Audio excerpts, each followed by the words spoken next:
থাকার জন্য আসিও নাই, চলে যেতে হবে। জগতে যাহা কিছু করছি ভাইয়া ক্ষণিকের জন্য।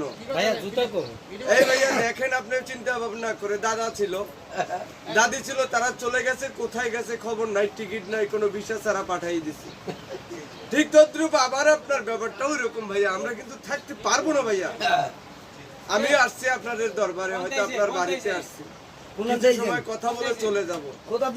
আল্লাহ যদি ন্যাক হায়াত দান করে, হয়তো আবার পৃথিবীটা গোল, আবার দেখা হইতে পারে।